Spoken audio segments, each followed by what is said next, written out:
잠깐 같이 기도드리겠습니다.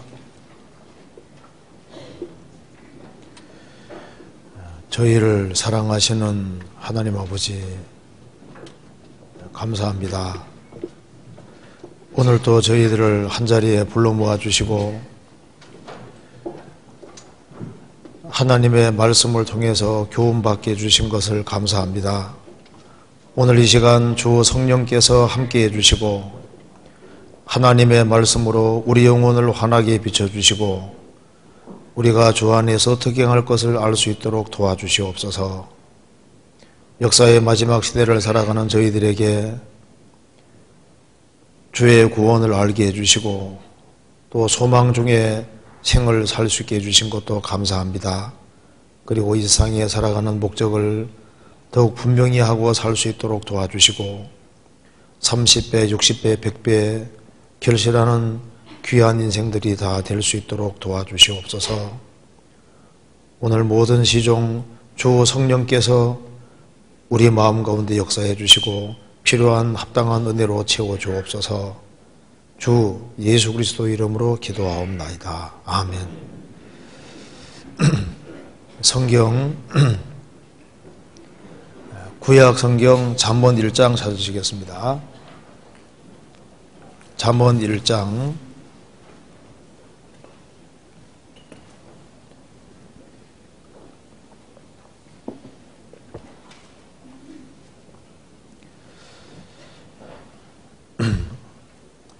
5절입니다.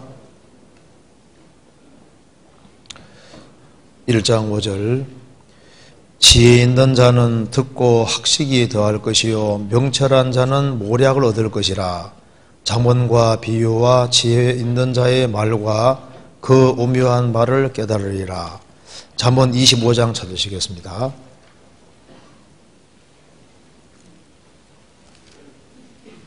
잠언 25장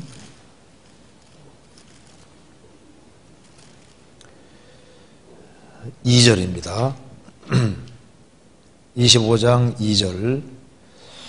이 일을 숨기는 것은 하나님의 영화요 이 일을 살피는 것은 왕의 영화니라.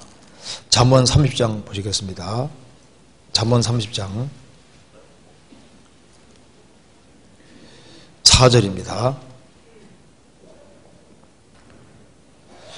하늘에 올라갔다가 내려온 자가 누구인지 바람을 그 장중에 모은 자가 누구인지 물을 옷에 산 자가 누구인지 땅의 모든 것을 정한 자가 누구인지 그 이름이 무엇인지 그 아들의 이름이 무엇인지 너는 아느냐. 31장도 보시겠습니다.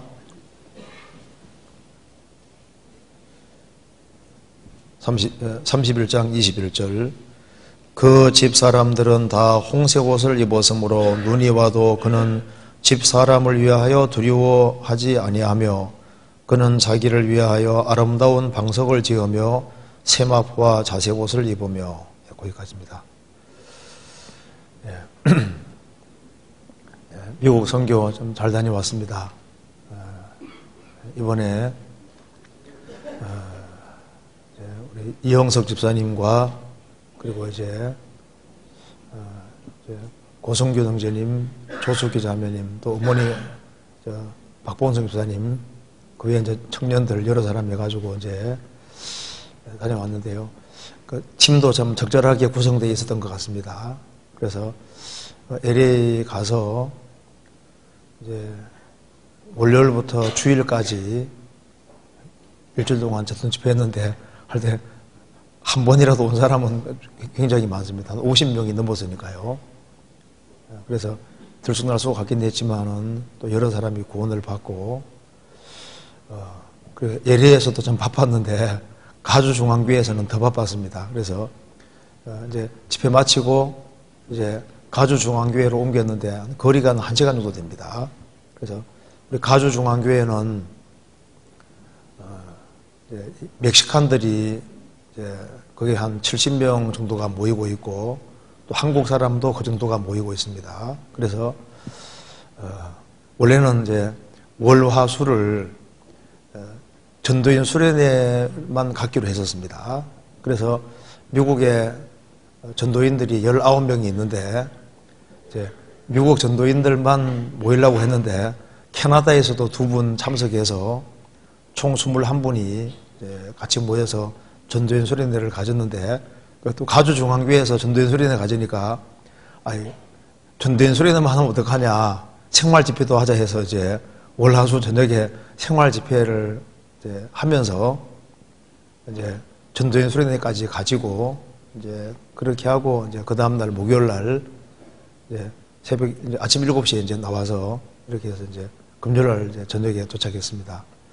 근데 이번에 우리가 LA뿐 아니라 미국 서부 지역에 이제 교회들이 아주 큰 힘을 받았다고 생각이 듭니다. 그래서 가주중앙교회에서 이제 집회를 할 때, 생활 집회할 때 라스베가스가 꽤 멉니다. 한 5시간 정도 되는데 라스베가스 교회에서 또 꽤 여러 사람이 왔어요.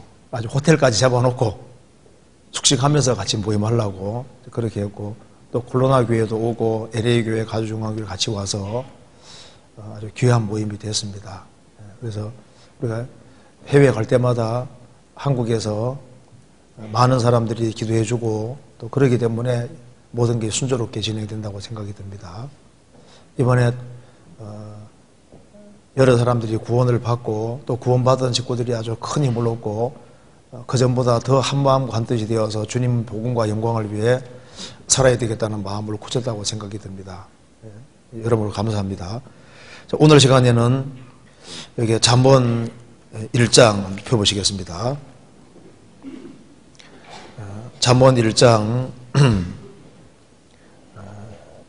6절에 보면 이런 말씀이 나와 있습니다. 5절 보면은 지혜 있는 자는 듣고 학식이 더할 것이요 명철한 자는 모략을 얻을 것이라.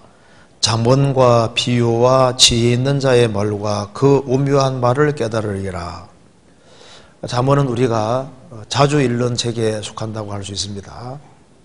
그런데 이 잠언 말씀 속에 보면은 여기에 6절에 지혜 있는 자의 말과 그 오묘한 말을 깨달으리라. 여기에 오묘한 말이라고 되어 있는데 영역본에는 보통 이제 리들즈라고 수수께끼라고 이렇게 표현되어 있습니다. 그러니까 잠언에는 수수께끼 같은 말씀, 이해하기 어려운 말씀이 있다는 뜻입니다. 그래서 오늘 제목은 그 오묘한 말과 수수께끼, 그 제목으로 좀 말씀을 드려보겠습니다. 잠언 읽어보면은 이게 참 쉬운 책이면서 또 어려운 책입니다. 그래서 잠언에 오묘한 말들이 있다고 여기 말하고 있기 때문에 그 오묘한 말들을 깨달으리라, 그런 말씀인 대로 수수께끼 같은 말씀, 얼른 읽어서는 잘 이해가 안 되는 말씀, 그런 말씀들이 많이 있습니다. 자, 그래서 우리가 오늘 하나님과 관련해서 또 좀 생각을, 하나님과 관련해서 우리가 얼른 이해하기 어려운 말씀들이 있어요. 그래서 하나님과 관련해서는 특별히 잠언 25장에 이를 숨기는 것은 하나님의 영화요 이를 살피는 것은 왕의 영화니라.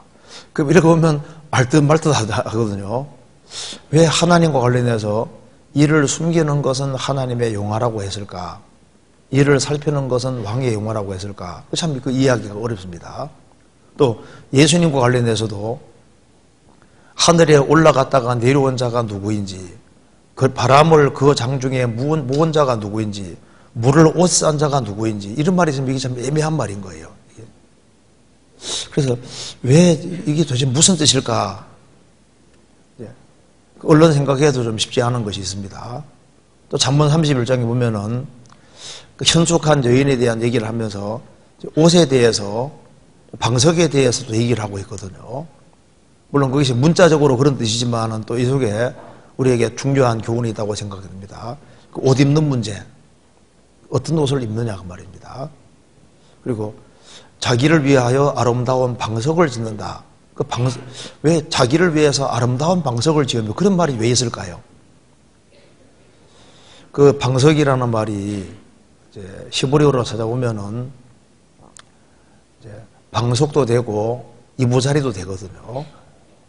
그러니까 사람은 자기가 앉을 곳에 앉을 곳을 잘 알아야 됩니다. 자기가 누울 곳을 잘 알아야 되는 거예요. 그리고 이제 우리 일상생활 속에서 또 성경에 이런 말 나오잖아요. 다투는 부녀는 이어떨어지는 물방울이니라, 이 말 나오거든요.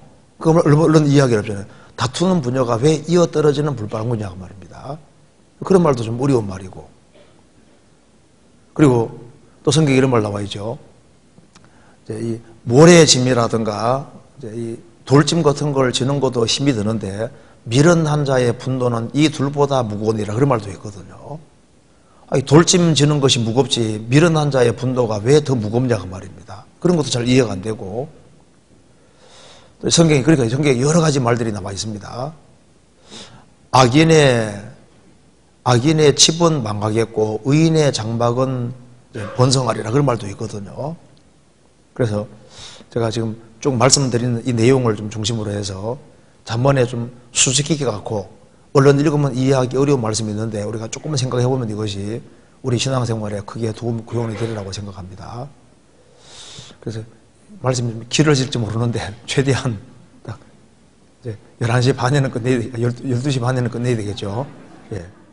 한번 같이 한번 생각을 해봅시다. 여기 그래서 이 장본에는 아주 이해하기 쉬운 말들도 굉장히 많은 동시에 오묘한 말들도 있다 그 말입니다. 얼른 읽으면 잘 이해 안 되는 수수께끼 같은 말도 있는 겁니다. 그래서 우리 오늘은 이게 얼른 읽어서는 잘 이해가 안 되는데 또 생각을 해보면 교훈이 많이 되는 그런 걸 한번 같이 생각을 해보겠습니다. 자, 먼저 잠언 25장 보시겠습니다. 25장 2절입니다.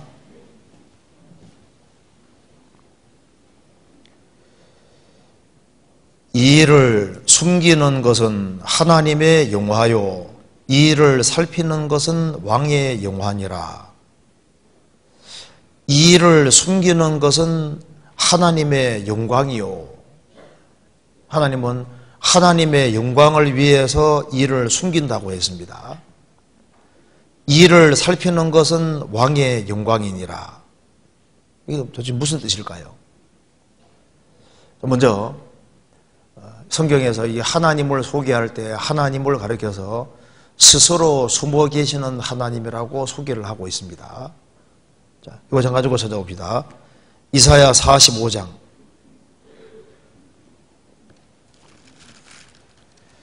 이사야 45장 15절입니다.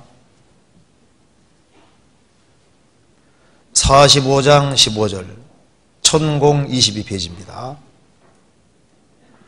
같이 읽어보겠습니다.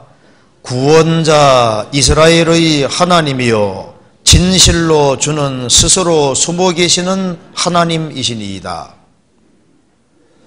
구원자 이스라엘의 하나님이여, 진실로 주는 스스로 숨어 계시는 하나님이시니이다.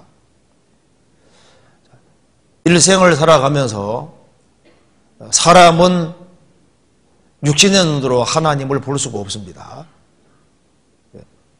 하나님은 스스로 숨어 계시는 하나님이십니다. 왜 이렇게 됐을까요?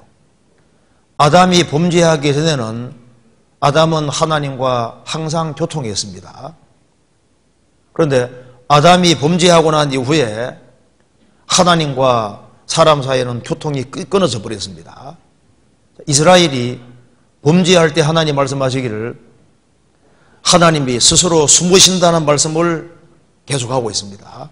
특별히 범죄할 때 하나님이 자신들을 숨으시는 겁니다. 이스라엘이 우상 숭배하고 온갖 악을 행할 때 하나님께서는 내가 반드시 내 얼굴을 숨기리라. 신명기 31장 18절에도 나와 있죠. 하나님은 스스로 자신을 감추십니다. 그리고 우리가 오랫동안 하나님이 침묵하는 것처럼 보일 수도 있습니다. 나는 너무나도 큰 고통과 어려움을 당하는데도 불구하고 하나님의 응답이 더디게 올 수도 있습니다.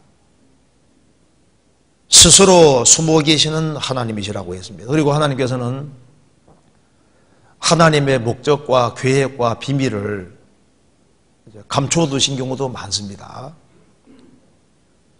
요셉은 에집트에 팔려갈 때 17년 동안 에집트에서 고생했습니다. 그는 그의 장래를 몰랐습니다. 하나님은 알고 계시잖아요. 욥이 고난을 받을 때 욥은 이유를 몰랐습니다. 하나님이 스스로 수목에 계시는 모습으로 나타나신 겁니다. 자신을 드러내신 거예요. 그래서 오랫동안 하나님의 계획이 감춰져 있었는데 나중에 드러내 주시잖아요. 하나님은 스스로 숨어 계시는 하나님이신데 영원히 숨어 계신 것은 아닙니다. 숨어 계시는데 간절하게 찾는 사람에게는 하나님이 자신을 나타내 주시는 겁니다. 이사야 58장 보시겠습니다. 스스로 숨어 계시는데 이사야 58장 9절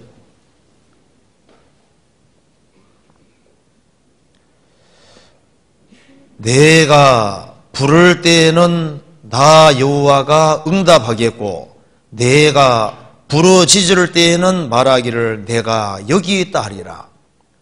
하나님은 스스로 숨어 계시는 하나님이시지만은 숨어 계시는 동시에 또 자신을 나타내시는 분이신 겁니다. 누구에게 나타내시느냐? 여기 말한 대로 내가 부를 때에는 나 여호와가 응답할 것이다. 내가 부르짖을 때에는 말하기를 내가 여기 있다리라. 예레미야 33장 2절 3절에서도 이 일을 행하는 여호와 그 이름을 여호와라 하는 자가 이같이 이르노라. 너는 내게 부르짖어라. 내가 내게 응답하겠고 내가 알지 못하는 크고 비밀한 일을 내게 보이리라. 하나님은 스스로 숨어 계시는 하나님이시지만은 참으로 부르짖는 사람, 하나님의 도움을 구하는 사람에게는 내가 알지 못하는 크고 비밀한 일을 내게 보이리라. 하나님은 스스로 지혜롭다고 생각하는 사람에게는 감추시고 어린 나이와 같은 사람들에게는 나타내 주는 것이 하나님의 뜻입니다. 좀 찾아봅시다. 성경 마태복음 11장 25절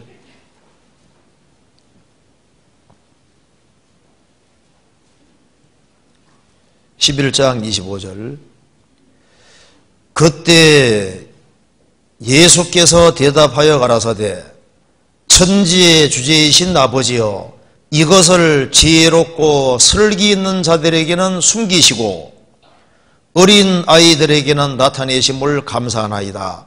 옳소이다. 이렇게 된 것이 아버지의 뜻이니이다. 문맥에서 지혜롭고 설기 있는 자들은 유대 종교가들, 스스로 많이 안다고 생각하는 사람들, 그런 사람에게는 감추시고 어린 아이들에게는 나타내심을 감사하나이다. 예수님 제자들, 예수님 제자들에게 소자들아 그렇게 말씀하시잖아요. 주님께서는 실제로 어린애 같은 사람들, 그런 사람에게 나타내 주십니다. 구원을 받을 때도 마음이 어린애 같이 아주 겸손하게 낮아졌을 때 그때 구원이 무엇인지를 경험할 수 있는 겁니다. 너희가 돌이켜 어린아이들 같이 되지 아니하면 결단코 천국에 들어가지 못하리라. 이 복음의 진리도 어린애 같은 사람에게 나타내 주시는 거예요. 그리고 참으로 진리 가운데 걷고 하나님 말씀 가운데 살기를 갈망하는 사람들, 심서 하나님께 부르짖는 사람들, 그런 사람에게 하나님이 자신을 나타내 주시는 겁니다. 지금부터 4,000년 전에 아브라함과 롯이 있습니다. 하나님께서 아브라함에게 나타나셨습니다. 창세기 18장에 나타나시죠. 나의 하려는 것을 아브라함에게 숨기겠느냐? 하나님이 하려고 하는 것을 아브라함에게는 숨기지 않았습니다. 그런데 육신을 따라 살아가는 롯은 몰라잖아요. 하나님의 뜻과 계획과 비밀을 몰랐던 겁니다. 하나님은 자신의 일을 감추십니다. 감추시는데 누구에게 나타내 주시느냐? 간절하게 찾는 사람에게 나타내 주시는 겁니다. 나를 사랑하는 자들이 나의 사랑을 입으며 나를 간절히 찾는 자가 나를 만날 것입니다. 간절히 찾는 사람에게 나타내 주시고 깨닫게 해주시는 거예요. 그래서 이 일을 숨기는 것은 하나님의 영광을 위함이라고 했습니다. 하나님께서는 하나님의 목적과 계획, 비밀 그런 것을 감추어 놓으셨습니다. 성경에 많은 비밀들이 있는데 감춰져 있습니다. 왜 감춰놨을까요? 첫째 이유는 마귀도 연구하거든요. 마귀도 성경 연구한다는 거 아세요? 마태복음 4장에 예수님께서 마귀 시험 받을 때 기록되었으되 하니까 마귀도 성경 구절 딱 인용해서 기록되었으되 하잖아요. 마귀도 성경 많이 압니다. 그런데 마귀는 성경을 알지만은 다 아는 게 아니에요. 하나님이 감춰놓은 것을 깨달을 수 없습니다. 마귀는 예수님이 오셨을 때 예수님을 십자가에 죽일 때, 죽도록 할 때 그로 말미암아 어떤 결과가 생길지를 잘 몰랐습니다. 예수님 당대 유대인들도 성경을 연구했지만은 제대로 몰랐잖아요. 마귀도 몰랐고 유대인들도 몰랐습니다. 지금도 많은 사람들이 성경을 연구하지만은 중심에서 찾는 사람이 아니면은 주님이 깨닫게 안 해주십니다. 이 일을 숨기는 것은 하나님의 영화요. 땅 속에 온갖 것들이 감춰져 있는 것처럼 이 성경 속에 온갖 것들이 감춰져 있는데 그걸 왜 감춰 놓으셨느냐? 하나님 영광을 위해서입니다. 하나님은 정말 합당한 사람에게 열어주시는 거예요. 그래서 골로새 2장에 말씀하시기를 그리스도 안에는 모든 보화가 감춰져 있느니라. 그리스도 안에는 온갖 종류의 보화가 다 감춰져 있는 거예요. 그리고 하나님께서는 참으로 간절하게 찾는 사람들, 진리 가운데 행하는 사람들에게 하나씩 하나씩 일어서 보여주심으로 그래서 그게 하나님께 영광이 되게 하시는 겁니다. 구원받고도 성경 당장 깨달아지지 않습니다. 많이 안 깨달아지죠. 당장 많이 깨달아지면 당장 교만해질 거 아니에요. 찾고 찾는 사람에게 하나씩 하나씩 깨닫게 해주시는 거예요. 어떤 사람은 수십 번 들어도 구원이 이루어지지 않습니다. 찬송가도 답이 다 나와 있고 성경에도 답이 나와 있지만 안 찾는 사람은 못 깨닫는 거예요. 말똥말똥 이해는 되는데 안 믿어지잖아요. 구원받은 이후에 신앙생활에 대해서도 계속 배우지만은 못 깨닫습니다. 우리가 교회가 중요하다는 것을 수없이 들어도 교회가 뭔지를 정말 하면서도 모르는 사람들이 많습니다. 그렇잖아요. 하나님께서는 찾는 사람에게 하나씩 열어주십니다. 자, 한번 다시 보시겠습니다. 25장.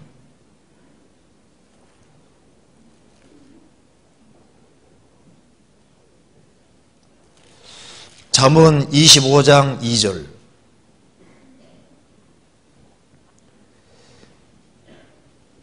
이 일을 숨기는 것은 하나님의 영화요. 그렇죠. 이 말씀은 진술은 확실합니다. 하나님은 찾는 사람에게 하나님의 감추어 놓으신 것을 하나씩 하나씩 열어주십니다. 이스라엘이 출애굽을 했을 때 당장 하나님이 모든 것을 다 보여주지 않았잖아요. 그러니까 이스라엘은 출애굽했을 때 먹을 것이 없는 걸 미리 아시고 딱 감춰 놓으시다가 이스라엘 민족이 먹을 것이 떨어지니까 하늘에서 만나 내려주기 시작했잖아요. 그 다음에 물이 없으니까 또 반석에서 물도 딱 준비해 주시고, 그 다음에 이제 고기 먹여달라고 하니까 하나님 메추라기 딱 준비해 놨잖아요. 근데 한꺼번에 미리 보여주지 않고 딱 감춰놨다가 그때그때 필요에 따라서 딱 낮에는 구름 기둥으로 밤에는 불 기둥으로 다 준비해 놓은 겁니다. 그러니까 이 일을 숨기는 것은 하나님의 영화요. 하나님 영광을 위해 하나님이 감춰놨습니다. 그래서 부모도 자녀에게 뭘 줄 때도 한꺼번에 다 주는 것이 아니잖아요. 어린애가 면도칼 달라면 줍니까? 얼굴이면 어떡하려고요? 수염 나면 줄게. 수염 나면 딱 면도칼 준비해 놓잖아요. 그러니까 그 면도칼은 수요 믿는 사람에게 필요한 거예요. 그러잖아요. 그러니까 이제 하나님은 무조건 다 주는 게 아닙니다. 일을 숨기잖아요. 감춰놓습니다. 그래서 하나님은 모든 것을 하나님 영광을 위해 하시는 겁니다. 이 일을 숨기는 것은 하나님의 영화요, 이 일을 살피는 것은 왕의 영화니라. 이 성경 기록될 그 당시에 성경책을 아무나 읽을 수가 없었습니다. 책은 너무 귀했거든요. 그래서 이 구약시대 때 성경책을 읽을 수 있는 특권이 있었던 사람들이 보통 왕들이었습니다. 그래서 여기에 이 일을 살피는 것은 왕의 영광이니라. 그래, 왕들은 모세오경을 읽을 수 있는 특권이 있었습니다. 그래서 왕이 되면은 성경을 필사해서 왕이 옆에 두고 읽을 수 있었던 거예요. 그래서 왕은 성경책을 읽는 걸 통해서 하나님의 뜻과 비밀과 계획을 알도록 하신 겁니다. 또 그리스도인들도 현재는 왕 같은 제사장들입니다. 그래서 주님은 만왕의 왕이시고 그리스도인들은 왕이잖아요. 이 일을 살피는 것은 왕의 영광이니라. 구약시대 왕들은 구약 성경 읽으면서 하나님의 뜻을 알기를 간절히 원했고 하나씩 하나씩 발견해 갔던 것처럼 신약시대의 그리스도인들도 하나님이 감춰오는 것을 알기를 갈망하고 살피기를 간절히 원해야 됩니다. 그래서 우리는 하나님이 만들어 놓으신 만물에 대해서도 아주 관찰을 열심히 하고, 그리고 이 성경의 주된 내용이 바로 예수님이기 때문에 우리가 예수님에 대해 다 하는 게 아니잖아요. 그래서 예수님에 대해서도 더 알기를 간절히 원해야 되고, 그리고 하나님의 목적과 계획과 비밀, 또 하나님이 무슨 일을 하시는지, 또 교회가 얼마나 중요한지, 성도의 신앙생활 등등에 대해서 하나님께서 감춰놓은 것을 하나씩 하나씩 찾기를 갈망해야 됩니다. 그래서 이를 하나님이 숨겨놓는 것은 하나님 영광이 되고, 숨겨놓은 것을 살펴서 발견해내는 것은 자신에게 영광이 되는 거예요. 성경에 특별히 예수님의 재림에 대해서 날과시는 감춰져 있습니다. 그것도 하나님 영광을 위해 감춰놓은 거예요. 그리고 개개인의 장대에 대해서도 하나님이 감춰놓으셨습니다. 하나님께서 요셉의 장대를 요셉이 몰랐잖아요. 그런데 진리 가운데 행하니까 하나님께서는 총리 대신 되도록 하나님이 딱 준비해놨어요. 욥이 진리 가운데 행하니까 하나님께서 욥이 지구한 인생을 사는 것처럼 보였지만은 욥기를 기록하려고 하나님은 미리 딱 계획해놨는데 욥에게는 감춰져 있었던 거예요. 그러잖아요. 베드로 사도가 주님을 따를 때 베드로는 자기 장대를 몰랐습니다. 자기 장대가 그렇게 영광스럽게 될지 몰랐잖아요. 그리고 아까운 데 행하는 사람 장대도 감춰져 있습니다. 가룟 유다가 은 30에 결국은 예수님 팔아먹게 되는데 그 평상시에 돈깨를 맞고 돈을 훔쳐갔잖아요. 그렇게 했을 때 예수님 행하시는 기적과 능력을 다 보고 들으면서도 합당하지 않게 행할 때 그 장례는 감춰져 있지만은 아까운 데 행하니까 하나님은 장례를 감춰놨잖아요. 비참하게 되도록. 이세벨이 시돈 엣바알의 딸입니다. 그런데 이스라엘 땅에 우상 숭배를 끌어들였잖아요. 한때는 형통했습니다. 그의 장례를 감춰놨잖아요. 그래서 그 장례가 어떻게 되는 겁니까? 결국은 2층에서 집어 던져져서 몸이 부서져 버리고 개들이 다 집어 먹어버리잖아요. 비참하게 되는 겁니다. 이 일을 숨기는 것은 하나님의 영화요, 이 일을 살피는 것은 왕의 영화니라. 하나님은 스스로 숨어 계시는 하나님이십니다. 그리고 인생이 해야 될 일은 하나님이 감춰오는 것을 살피고 열심히 궁고하고 알기를 갈망하고 그런 사람에게 주님이 감춰놓은 것을 열어주심으로 하나님께 영광이 되게 하시는 거예요. 그리고 그 다음에 여기 그리스도와 관련돼서 봅시다. 잠언 30장에 30장 4절.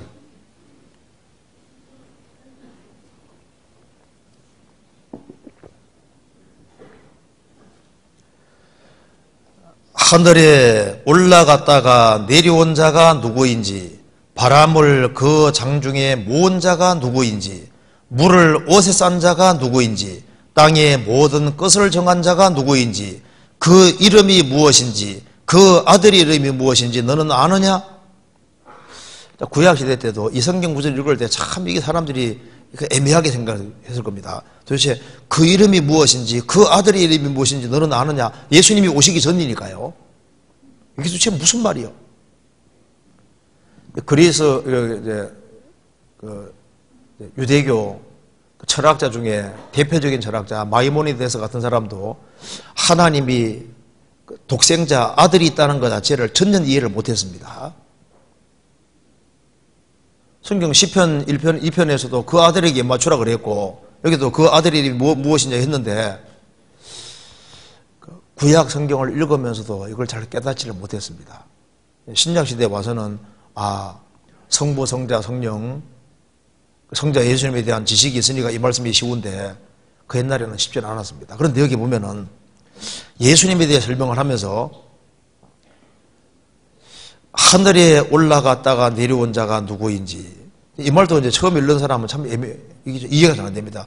하늘에 올라갔다가 내려온 자가 누구인지 아느냐? 이게 도대체 무슨 말일까? 이거 잠깐 좀 찾아봅시다. 요한복음 3장.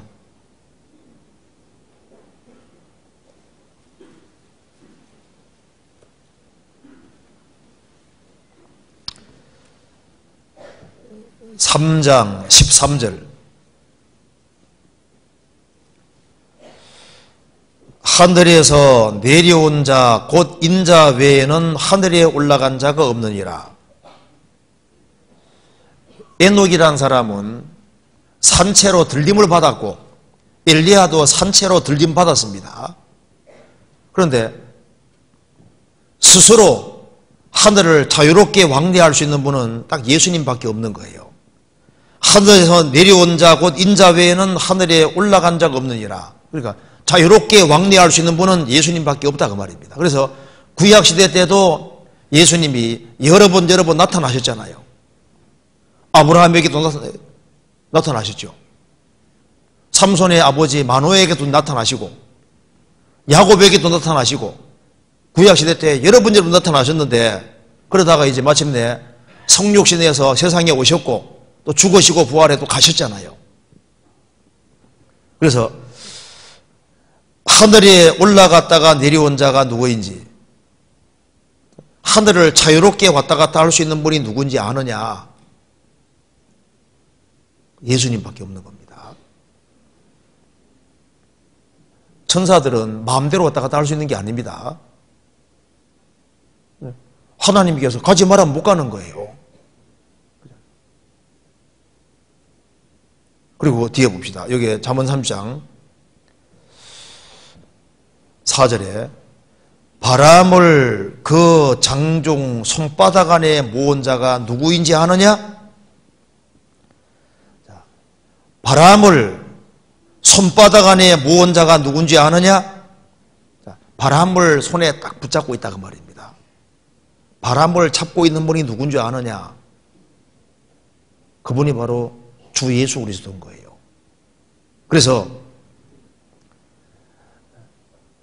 노아 홍수 때 지구 전체가 물에 잠겼습니다. 그때 지구 전체가 덮은 물을 주님께서 바람을 불게 해서 물이 감하게 하셨다. 지구 전체에 덮었던 물을 다시 물이 물러가게 하시던 분이 누군지 아느냐? 바람을 컨트롤 하시는 분이 예수님이다 그 말입니다. 그리고 홍해 바다 가를 때도 하나님께서 동풍을 불게 해서 동풍으로 인해서 바닷물이 갈라지게 했다 그 말입니다. 그 바람을 컨트롤하는 분이 누구예요? 주님이시잖아요. 바람을 손바닥 안에 모은 자가 누군지 아느냐? 바람을 주장하시는 분이다 그 말입니다. 이스라엘이 고기 주워서 먹여달라고 하니까 하나님이 동풍으로 메추라기를 샥 몰아서 이스라엘 땅에 이스라엘 백성들이 갖다 줬잖아요. 그 바람을 마음대로 좌지하시는 분인 거예요. 스페인의 무적 함대가 영국 쳐들어왔을 때 태풍 때문에 완전히 망했습니다. 그때 영국의 크리스찬들이 얼마나 막 간절히 기도했습니까? 몽골이 일본 점령하려고 쳐들어왔잖아요. 그때 감명하제 태풍 와가지고 그래서 몽골이 정복 못했습니다. 그러니까 지구상의 모든 바람을 컨트롤하는 분이 누군지 아느냐? 바로 주님이시다 그 말입니다. 1차 세계대전 때 독일에서 연합군을 향해서 독가스를 살포했는데 갑자기 바람 방향을 주님 반대로 바꿔가지고 독일 군대 그때 전멸했잖아요. 그러니까 이 바람은 하나님이 가지고 있는, 그러니까 세상에 어느 누구도 바람을 컨트롤할 수가 없어요. 그렇지 않습니까? 이 지구상의 모든 바람을 컨트롤 하시는 분이 주님이십니다. 나폴레옹이 50만 대군 이끌고 러시아 쳐들어갔잖아요. 그런데 하나님께서 눈보라와 태풍 그것 때문에 나폴레옹이 완전히 몰락하게 되는 겁니다. 자, 여기에 바람을 그 장중에 모은 자가 누군지 아느냐. 근데 실제로 지구상의 모든 바람을 손에 붙잡고 있는 분이 주님이시고 성경에서는 환란도 바람이라고 했거든요. 그리고 전쟁도 바람이라고 했습니다. 그러니까 이스라엘이 순종의 길을 걸어갈 때는 하나님이 바람을 잠잠하게 했습니다. 이스라엘이 불순종의 길을 걸어가면 하나님께서 환란의 바람을 일으켜서 이스라엘 백성들이 전쟁에 휘말리잖아요. 그래서 아모스 4장에 말씀하시기를 이스라엘이 불순종의 길을 걸어갈 때 하나님 말씀하시기를 대저 바람을 창조하며 바람을 일으키시는 분이 주님이시단 말이에요. 그러니까 이스라엘이 말 안 들을 때는 하나님이 산들을 지으시며 바람을 창조하며 그 말이 맞습니다. 이스라엘이 말 안 들을 때는 하나님 평지 주시는 게 아니라 산을 주셔서 사방이 콱콱 막히게 만드셨잖아요. 그리고 이스라엘이 말을 안 들을 때는 하나님께서 환란의 바람을 창조해서 이스라엘은 전쟁에 계속 휘말리게 만드셨던 겁니다. 7년 환란 속에 들어가면은 이스라엘이 구원받아야 되니까 하나님께서 환란의 바람을, 사방 바람을 중지한다고 했잖아요. 이스라엘이 구원받을 동안에는 환란 바람을 중지하고 있다가 구원받는 일이 끝나고 난 다음에는 하나님이 손 놓으니까 환란의 바람으로 세상은 전쟁에 휘말려서 인류가 거의 전멸당하게 되는 겁니다. 바람을 장중에 모은 자가 누군지 아느냐? 이 지구상에 전쟁의 바람도 주장자가 주님이시고 주님 허락해야 전쟁도 나고 평화도 오는 거예요. 나라를 지키는 것은 군대만이 아닙니다. 전쟁 나고 안 나고 그 바람을 딱 손에 누가 가지고 있습니까? 주 예수 그리스도 주님이 딱 가지고 계신 거예요. 전쟁의 바람도 주님이 가지고 계십니다. 잡고 있습니다. 성경에서 그걸 바람이라고 표현했잖아요. 앞으로 환란 속에 들어가면 세계의 전쟁이 터지게 되어 있습니다. 그렇잖아요. 그리고 성경에서 이 크리스찬들이 당하는 어려움도 바람이라고 했습니다. 그래서 크리스찬이 생을 살아가면서 시련도 당하고 고통을 당하는데 그것도 바람이라고 했거든요. 그 바람을 불기도 하시고 중지시키는 능력이 있는 분이 주님이시잖아요. 성경에 봅시다. 마가복음 4장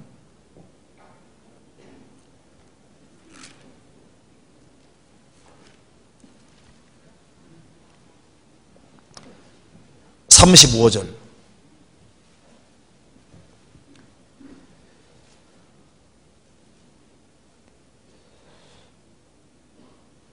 그날 저물 때 제자들에게 이르시되 우리가 저편으로 건너가자 하시니 저희가 무리를 떠나 예수를 배에 계신 그대로 모시고 가매 다른 배들도 함께 하더니 큰 광풍이 일어나며 물결이 부딪혀 배에 들어와 배에 가득하게 되었더라. 예수께서는 고물에서 베개를 베시고 주무시더니 제자들이 깨우며 가로되 선생님이여 우리의 죽게 된 것을 돌아보지 아니하시나이까 하니 예수께서 깨어 바람을 꾸짖으시며 바다들여 이르시되 잠잠하라 고요하라 하시니 바람이 그치고 아주 잔잔해지더라. 예 제자들에게 이르시되 어찌하여 이렇게 무서워하느냐 너희가 어찌하여 믿음이 없느냐 하시니 저희가 심히 두려워하여 서로 말하되 저가 뉘기에 바람과 바다라도 순종하는고 하였더라. 예수님이 이제 직접 배에 타고 가십니다. 예수님의 제자들과 같이 배를 타고 다른 배들도 함께 가는데 예수님 제자들은 예수님 배 타고 계시니까 얼마나 의기양양하고 기분 좋았겠어요. 그런데 예수님과 같이 바다를 건너가는데 큰 광풍이 일어납니다. 물결이 부딪혀 배에 들어와 배에 가득하게 되고 배가 막 침몰하게 생긴 거예요. 그런데 그럼에도 불구하고 예수님은 주무시고 계시는 겁니다. 예수님 제자들이 깨웠습니다. 우리의 죽게 된 것을 돌아보지 아니하시나이까. 예수님께서 바람을 꾸짖으셨습니다. 그래서 잠잠하라 고요하라 하시니 바람이 그치고 아주 잔잔해지더라. 예수님이 제자들을 책망했습니다. 어찌하여 이렇게 무서워하느냐 어찌하여 믿음이 없느냐. 우리가 중요한 교훈을 받을 수 있습니다. 주님과 함께 동고동 나가고 운명과 고락을 함께 한다고 해서 광풍이 일어나지 않는 게 아니다 그 말입니다. 우리가 이제 주님 앞에 갈 때까지 이 바다를 항해하는 거랑 똑같은데 주님과 함께 인생을 살아가도 광풍이 밀려옵니다. 큰 환란의 바람이 불기도 하고 휘청휘청하고 이제 배가 전복되는 것처럼 까딱하면 이제 정말 철쭉하고 죽을 수밖에 없는 그런 위태한 일이 벌어지는 거예요. 왜 그걸 허락하실까요? 어떻게 하는가 보시는 거예요. 주님과 함께 하지만 환란의 바람이 있고 역경의 바람이 있고 어려움이 주어진다 그 말입니다. 그리고 주님께 부르짖는데 너무 힘들어하는데 주님은 주무시고 계시고 잠잠히 계신 것처럼 보일 수도 있습니다. 주님이 외면하고 있는 것처럼 느껴지기도 하잖아요. 그때 어떻게 하는가 보고 계시는 거예요. 주님께서 결국에는 일어나셔서 수습해 주셨죠. 주님 말씀하시니까 풍랑도 잔잔하게 싹 바뀌었습니다. 우리 구원받은 이후에 우리 신앙생활을 주님 훈련시킵니다. 주님께서 내가 주님과 함께 살고 주님 뜻 가운데 진리 가운데 살아간다고 해서 어려움이 없는 게 아닙니다. 주님과 함께 살아가는데 주님이 일부러 어렵게도 하시는 거예요. 어떻게 하는가 보시는 겁니다. 주님께 정말 매달리고 주님의 도움을 구하는지 어느 정도 믿음이 있는지 자신을 알게 해주시는 거예요. 그래 어려움도 주시고 그 다음에 또 바람도 잔잔하게도 하시죠. 그래서 우리 신앙생활 속에서 하나님께서 어려움을 주시는 것을 바람이라고 표현했는데 어려움을 주시기도 하고 또 어려움을 거둬가시고 평안케도 하시고 그분이 바로 주님이신 거예요. 그분은 바람을 장중에 모으신 분입니다. 우리 인생에 평탄도 주시고 곤고도 주시고 우리를 들었다 놨다 하시는 분이 바로 주님이시다 그 말입니다. 그분은 바람의 주장자가 되시는 겁니다. 요나가 하나님 말씀 어기고 니느웨로 가지 않고 딴 곳으로 다시스로 도망갔잖아요. 도망가니까 하나님께서 그 배에 큰 풍랑 일게 해서 태풍 불게 해서 결국은 바닷물 속에 집어넣었잖아요. 징계의 바람도 주님이 일으키십니다. 그리고 교훈의 바람도 주시잖아요. 그래서 요나는 40이 지나면은 니느웨가 멸망한다 소리 지르고 난 다음에 이 니느웨가 망하는 꼴을 보고 싶어서 산에 올라가서 기다리고 있잖아요. 망하기를 아주 간절히 원하고 있습니다. 회개하라고 소리치고 난 다음에도 진짜 회개하기를 원치 않는 사람입니다. 마음이 고약하잖아요. 그래서 하나님께서 능쿨을 딱 이제 햇살을 아주 강하게 쬐게 하고 난 이후에 능쿨을 딱 주시니까 얼마나 좋아요. 좋구나. 그러면서 그 능쿨 아래에서 이제 망하는 걸 원합니다. 그 하나님께서 벌레 보내서 싹 이렇게 먹게 했잖아요. 그리고 막 해를 막 강하게 비치고 막 그리고 동풍으로 불게 해서 막 굉장히 덥게 만들었습니다. 그래 죽여달라고 하는 거예요. 그 능쿨 하나 없앤 것에 대해서 그렇게 막 힘들어하는 겁니다. 그래서 하나님께서 야, 너 능쿨 하나도 아꼈는데 여기에 이 니느웨 사람들이 많은데 그들을 내가 아끼는 게 어떻게 합당하지 아니하냐 교훈하셨잖아요. 이 교훈을 위한 바람도 불게 하십니다. 그러니까 주님은 모든 바람을 다 컨트롤하는 거예요. 그러니까 주님이 우리에게 뭘 원하시냐면 어떤 바람 앞에서도 다 견고한 거 보기 원하시는 거예요. 너희가 광야에 나간 목적이 무엇이냐? 바람이 흔들리는 갈대냐? 세례 요한은 바람에 흔들리는 갈대가 아니라고 했습니다. 세례 요한은 아주 견고한 사람이라는 겁니다. 바람에 흔들리는 것을 세상 유혹, 세상 풍조에 흔들리는 걸 주님께서 보기 원치 않으실 겁니다. 우리에게 아주 견고한 것을 보기 원하십니다. 바람에 흔들리는 갈대냐? 요즘 세상 사람들 보면은 세상에 유행 타고 세상으로 막 가잖아요. 그래서 사람들은 견고한 것이 필요합니다. 많은 사람들이 날려가는 견비다. 어떤 혼란과 역경, 어려움 속에서도 믿음을 지키고 딱 자기 위치 지키는 거, 그런 걸 주님께서 원하시는 거예요. 주님은 바람을 장중에 모으신 분입니다. 바람을 손에 붙잡고 있다는 말입니다. 성경에 천사도 바람이라고 했거든요. 찾아봅시다. 히브리서 1장 보시겠습니다. 히브리서 1장 7절.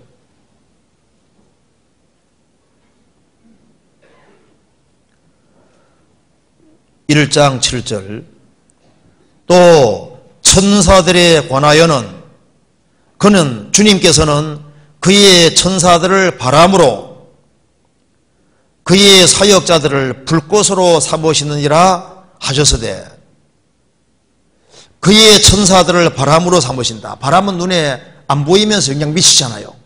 천사들은 영적인 존재로 눈에 안 보이면서 영향 미칩니다. 성경에 천사들을 또 일종의 바람이라고 표현했습니다. 그러니까 천사들을 손에 꽉 잡고 있는 분이 누굽니까? 예수님이잖아요. 천사를 직접 만드신 분이 바로 주님이시고 천사들을 마음대로 컨트롤하고 천사를 보내기도 하고 돌아오기도 하고 그 모든 것을 하시는 분이 바로 주님인데 그걸 아느냐 그 말입니다. 우리 구원받은 사람 배후에 천사들을 배치해 놨습니다. 그분이 주님이시잖아요.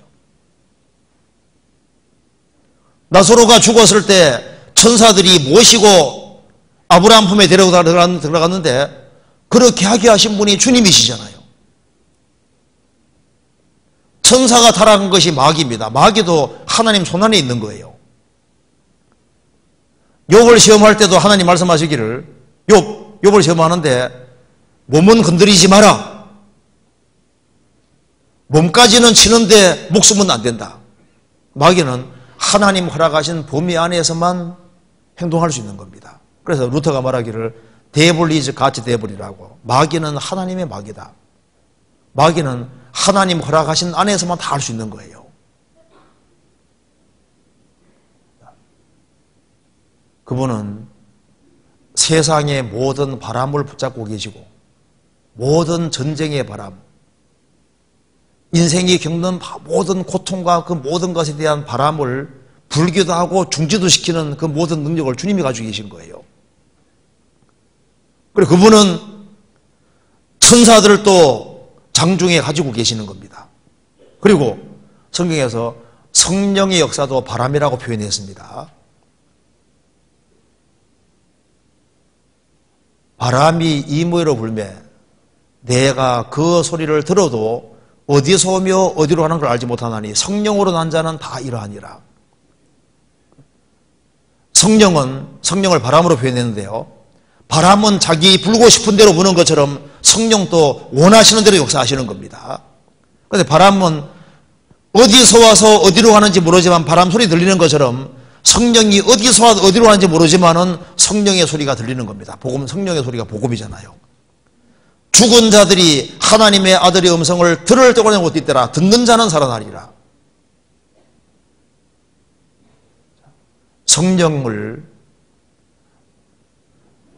성령은 바로 주님의 명령에 따라서 주님이 말씀하는 것에 따라서 움직이도록 그렇게 성경에 나와 있습니다. 사도행전 2장 찾아봅시다. 사도행전 2장 성령이 삼위위치를 취하신 겁니다. 사도행전 2장 33절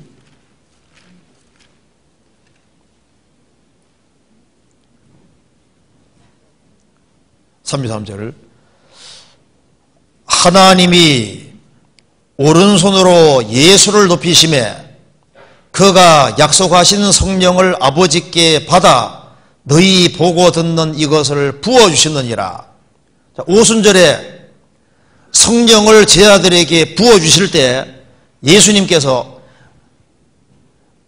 예수님이 약속하신 성령을 아버지께 받아서 예수님이 성령을 5순절에 부어주셨다. 이 지구상에 성령을 보내주신 분이 바로 예수님이다 그 말입니다. 그리고 그 성령을 장중에 딱 잡고 있는 분이 누구냐? 바로 예수님입니다. 요한복음 성경 요한계시록 보시겠습니다. 요한계시록 3장 1절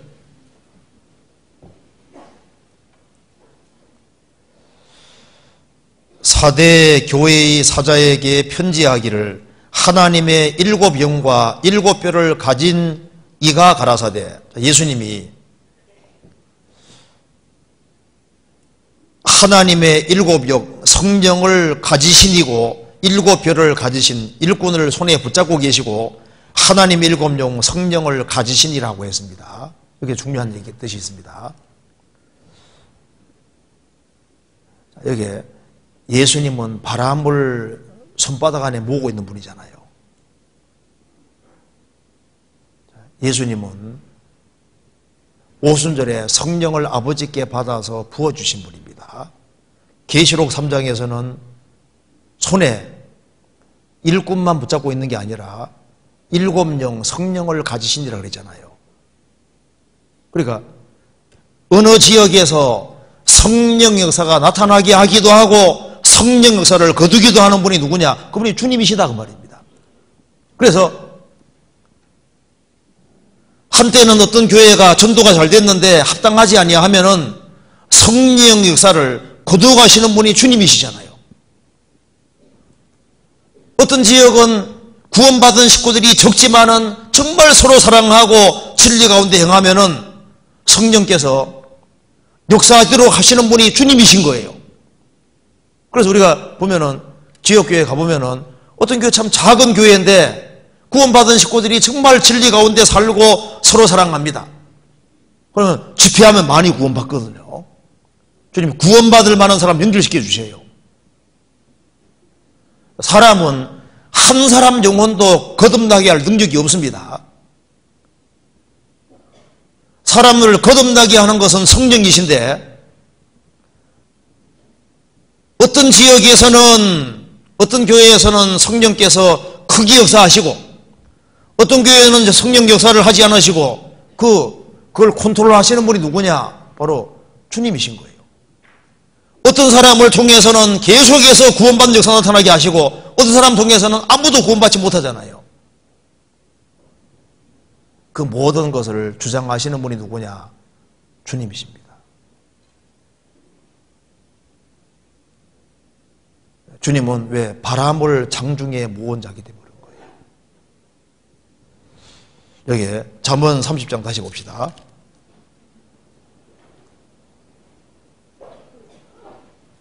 (4절)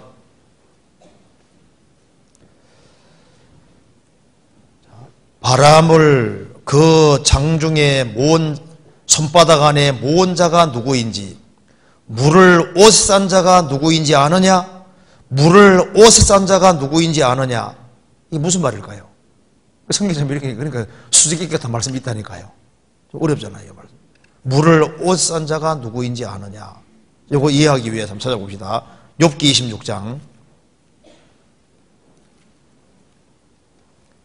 26장 8절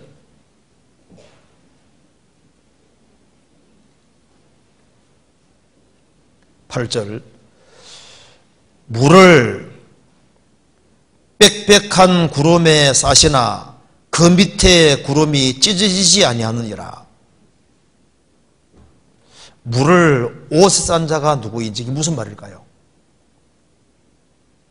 지구상의 모든 구름과 비를 주장하시는 분이 누군지 아느냐 그 말인 거예요. 물을 빽빽한 구름에 싸시나 그 밑에 구름이 찢지 아니하느니라. 지구상의 모든 물을 주장하시는 분이 바로 주님이십니다.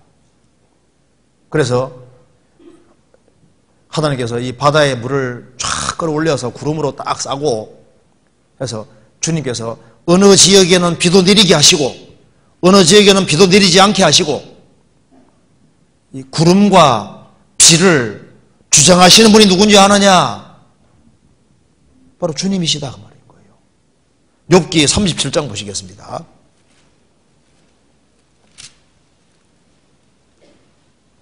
11절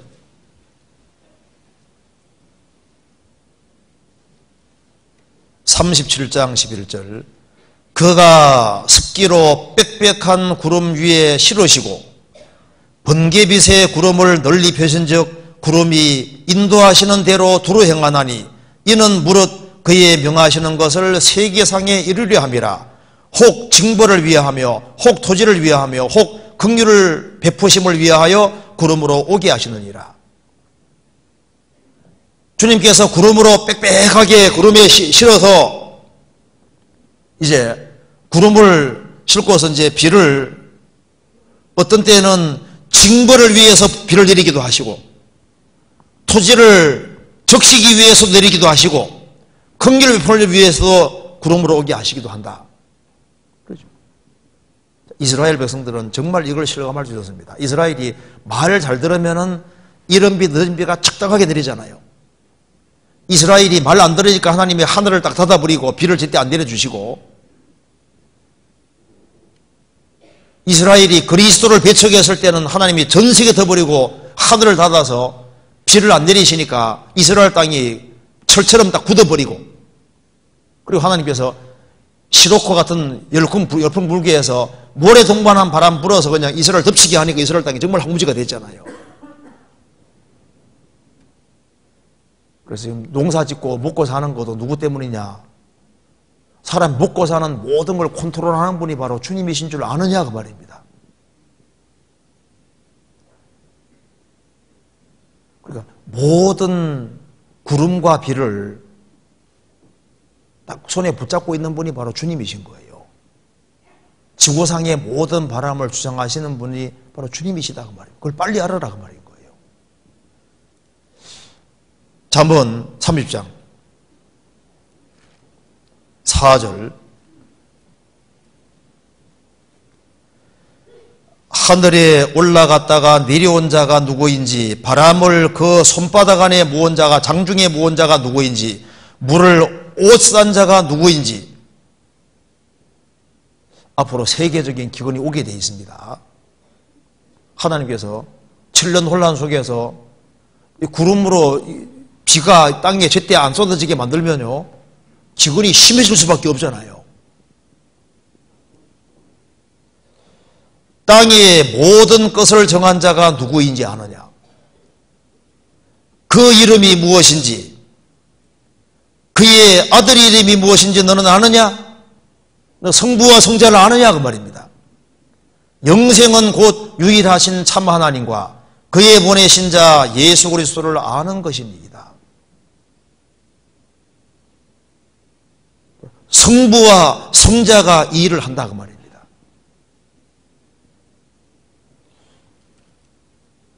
그래서 예수님은 만왕의 왕이십니다. 제일 높으신 분인 거예요. 지금 우리나라 대통령이 무슨 바람을 컨트롤할 수 있어요? 지금 뭐 전쟁 나고 안 나고 이거 자체를 컨트롤 누가 하냐 그 말입니다. 주님이 딱 그걸 딱 잡고 계신 거예요. 우리나라에 비가 오게 하고 안 오게 하고 그 작황이라든가 이 모든 걸 다 컨트롤 하시는 분이 바로 주님이죠. 주님이 다 잡고 딱 잡고 계신 거예요. 그 다음에 잠언 31장 보시겠습니다. 31장 21절 봅시다.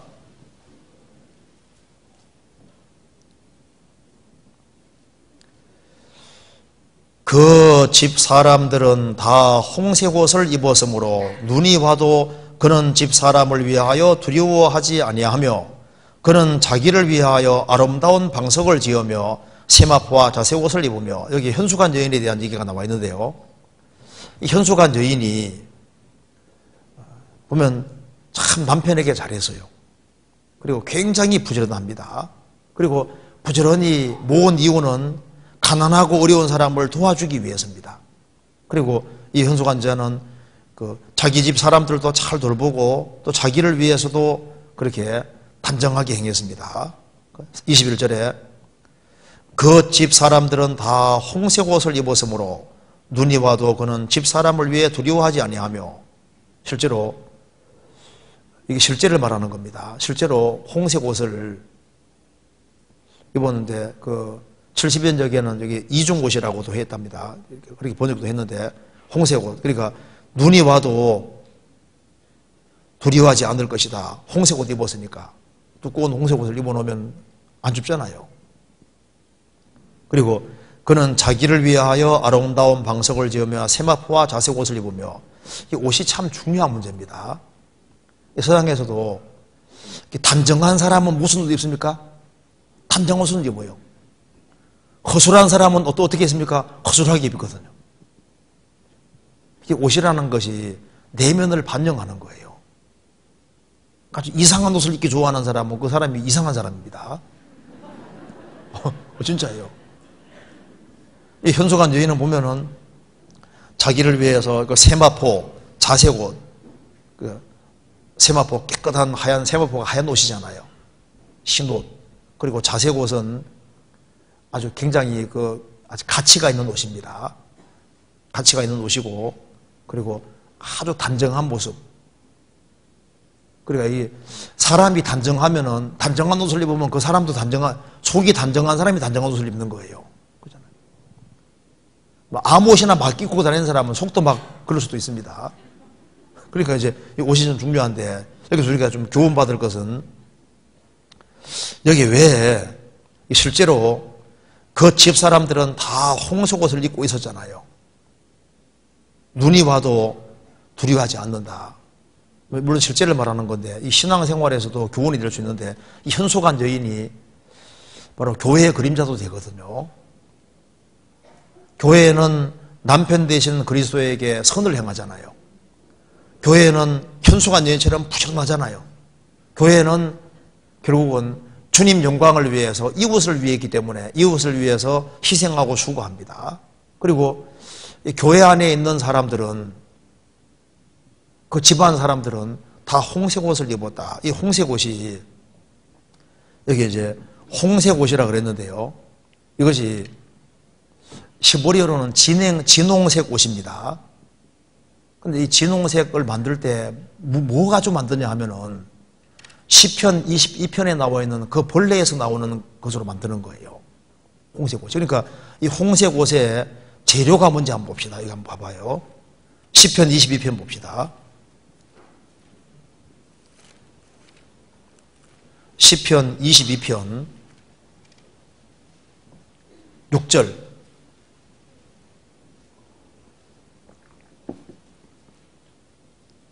(6절입니다) 나는 벌레요 사람이 아니라 사람의 휘방거리요 백성의 조롱거리니이다. 여기 예수님이 나는 벌레, 예수님이 십자가 달리셨을 때 시편 22편 14절 이하에는 보면 피가 물처럼 쏟아지고, 그리고 16절에는 손과 발이 찔렸다 그랬죠. 예수님이 십자가에서 벌레 취급받았는데 나는 벌레요, 이것이 히브리어로 진홍벌레인데, 이 진홍벌레에서 나오는 그것이, 그 재료가 그것이 바로 진홍색 물감입니다. 그래서 옷에 물들일 때 다 이거 가지고 물들이거든요. 진홍색 옷을, 성경에 나와 있는 진홍색 옷을 물들 때는 다 이 벌레에서 나오는 거예요. 벌레에서. 그럼 여기에 이 진홍색 벌레는 새끼 놓을 때가 되면 나무로 딱 올라가서 딱 달라붙습니다. 달라붙어서 죽을 때 빨간 피가 나오거든요. 그래서 새끼를 딱 감싸고, 그래서 나중에 새끼가 나오게 되는데, 여기에 진홍벌레인데, 진홍벌레에서 추출한 그 재료 가지고 진홍색 옷을 만든다 그 말입니다. 그런데 여기에 잠언 3장에 나와 있는 집안 사람들은 다 홍색 옷을 입고 있는데, 하필이면은 나는 벌레요, 여기에서 나오는 재료 가지고 옷을 만들어 입는다 그 말입니다. 그러니까 이게 실제인 동시에 집안 사람들은 다 홍색 옷을 입었기 때문에 어떤 겨울이 와도 두렵지 않다. 신앙생활도 마찬가지. 신앙생활에서 그렇죠. 신앙생활 속에서도 지금 죽음 건너가면 무시무시한 심판이 있는데 그걸 어떻게 통과할 거냐 그 말입니다. 그래서 붉은 옷을 입은 것처럼 우리는 예수님 피공로에 근거해서, 예수님의 피에 근거해서 구원의 옷과 의의 옷을 입은 사람은 두렵지 않잖아요. 죽음도 담대히 건너갈 수 있잖아요. 그래서 집안 사람들은 다 홍색 옷을 입었다. 사실 실제인 동시에 우리 교회에 사실 구원받은 사람들도 여기 있는 분은 다 홍색 옷을 입어야 되는 겁니다. 그렇잖아요. 집안 사람들은 한 명도 안 빠지고 다 홍색 옷을 입었다. 주님 몸 된 교회 안에 구원받은 사람은 가족인데, 이 구원받은 가족 중에 한 사람도 예수님 피로 말미암아 죄를 사함받고 주님 공로로 의롭다 하는 걸 얻은 구원의 옷과 의의 옷은 이걸 입어야 되거든요. 그렇잖아요. 여기 그래야만 겨울이 오는 것처럼 죽음이 와도, 죽음 건너가도 주님 앞에 담대히 설 수 있잖아요. 잠언 31장 봅시다. 그리고 여기에 22절, 31장 22절. 그녀는 자기를 위하여 아름다운 방석을 지으며 그랬죠. 이렇게 아름다운 방석을 짓는다 그랬는데, 여기 이제 히브리어로는 찾아보니까 마르바딤, 친구들, 그러니까 이제 방석도 되고 이부자리도 되고 다 되는 거예요. 자기를 위해서 아름다운 방석을 짓는다. 요거 똑같은 구절 찾아봅시다. 요거 잠깐 접어두시고 잠언 7장 보세요.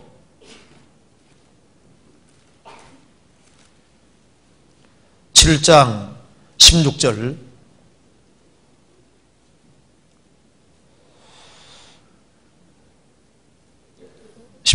내 침상에는 화문조와 애굽의 문체 있는 이불을 폈고, 화문조와 문체 있는 이불을 폈다고 되어 있죠. 화문조, 그러니까 여기에 이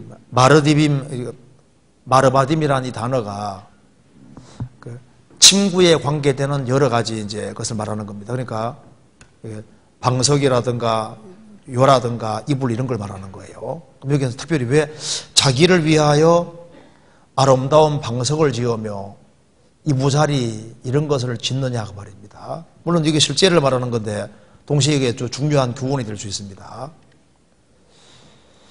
여기에 사람이 참 신앙생활 하면서 참 두 가지가 필요한 거예요.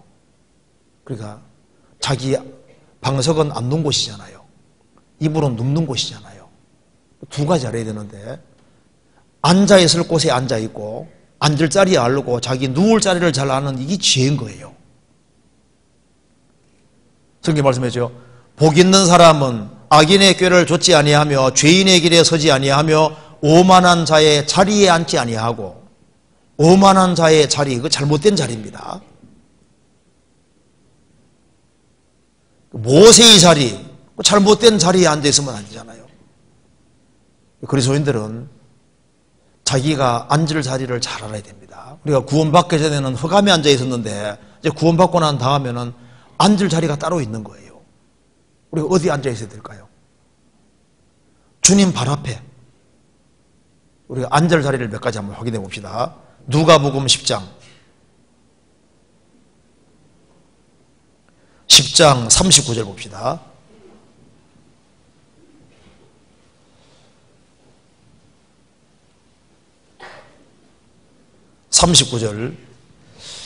그에게 마리아라 하는 동생이 있어 주의 발 아래 앉아 그의 말씀을 듣더니 이 자리가 얼마나 좋은 자리입니까? 그리스도인들이 같이 말씀 배울 때 같이 말씀 배우는 그 자리가 참 좋은 자리잖아요.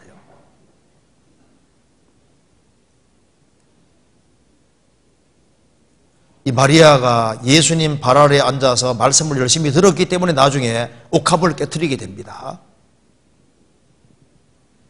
자기를 위하여 아름다운 방석을 지으며 아름다운 자리가 있는 거예요.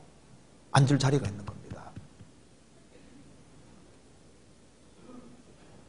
그래서 현수관 여인은 자기 위치를 잘 알고 있거든요. 자기는 남편 위가 아니다 그 말입니다. 자기 자리가 있는 거예요. 우리가 신앙생활 속에서 가능하면 어떻게 하라 그랬습니까? 말석에 앉으라고. 겸손의 자리인 겁니다. 자리 중에 제일 좋은 자리가 겸손의 자리, 그 자리가 좋은 자리인 거예요. 누가복음 14장 보시겠습니다.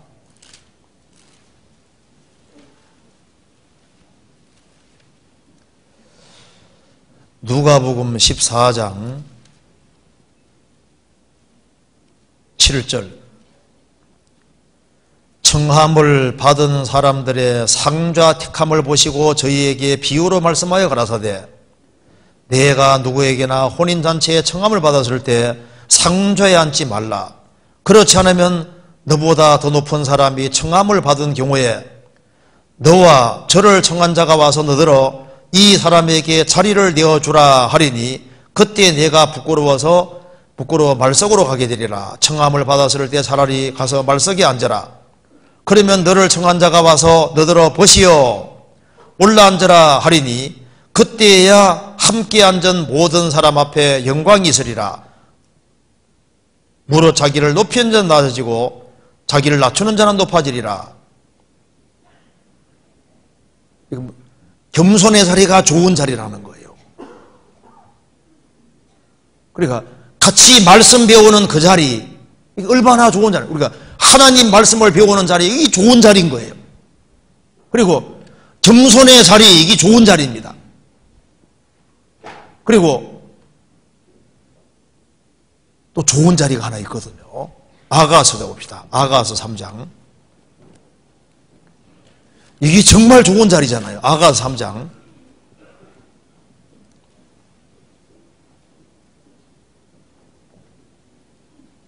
10절.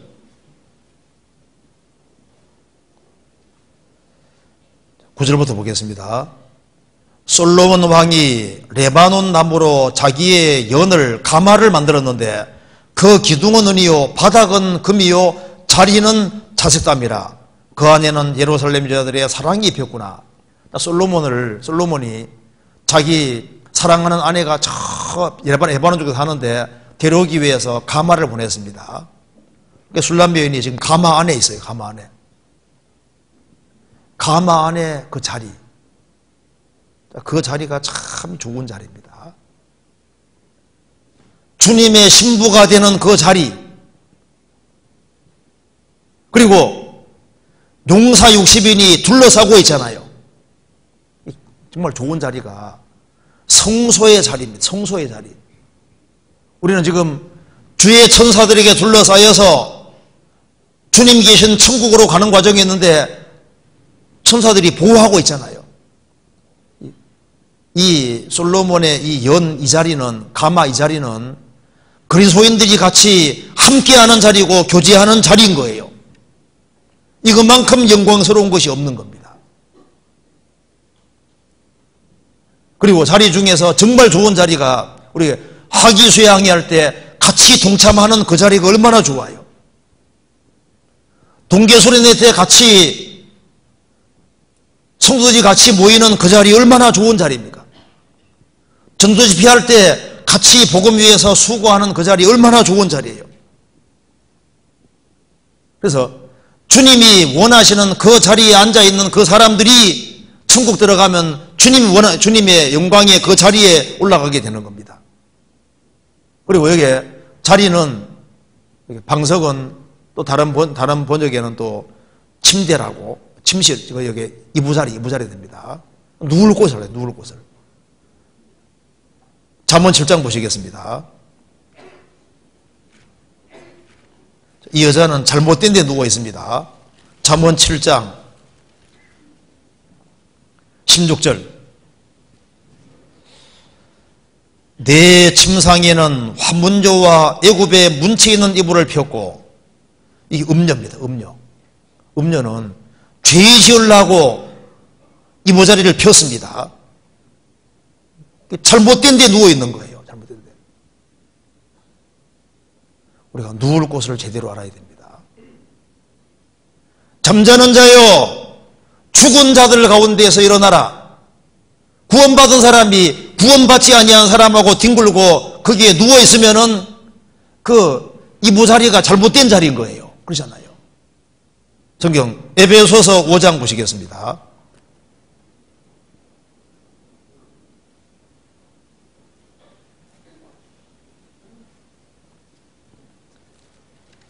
(5장 14절)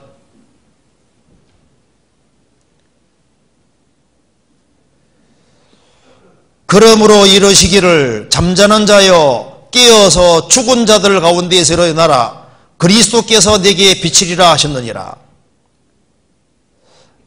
잠자는 자여 깨어서 죽은 자들 가운데에서 일어나라. 죽은 자들에게서 이부자리 펴고 같이 누워있으면 합당하지 않잖아요. 누울 곳을 잘 알아야 됩니다. 이스라엘은 1년에 3차 걸쳐서 예루살렘에 올라가서 숙식을 같이 하고 같이 누워 자면서 교제했습니다. 우리 그리스도인들의 자리는 따로 있습니다. 두 사람이 함께 누우면 따뜻하거니와 한 사람이 어찌 따뜻하랴. 두 사람이 함께 누우면 따뜻하다. 삼겹줄은 쉽게 끊어지지 아니하느니라. 우리는 앉아있을 자리, 자기가 앉을 자리를 잘 찾아야 됩니다. 그리고 자기가 누울 자리를 잘 찾아야 되는 거예요. 그래서 우리가 그 위치가 참 중요한 겁니다. 그래서 앉아있을 자리, 아름다운 방석, 앉아있을 자리에 잘 앉아있고, 이부자리는 눕는 곳이잖아요. 자기가 누울 곳에 딱 누워 있어야 되는 거예요. 그래서 잘못된 데 누워 있으면 안 되는 겁니다. 그래서 우리가 우리가 중요한 교훈을 받을 수 있는 거예요. 그리고 이제 그 다음에 우리가 좀 생각할 것이 있습니다. 또 한 가지 생각할 것은 성경 찾아봅시다. 잠언 찾아봅시다. 잠언 27장 보세요. 잠언 27장 15절.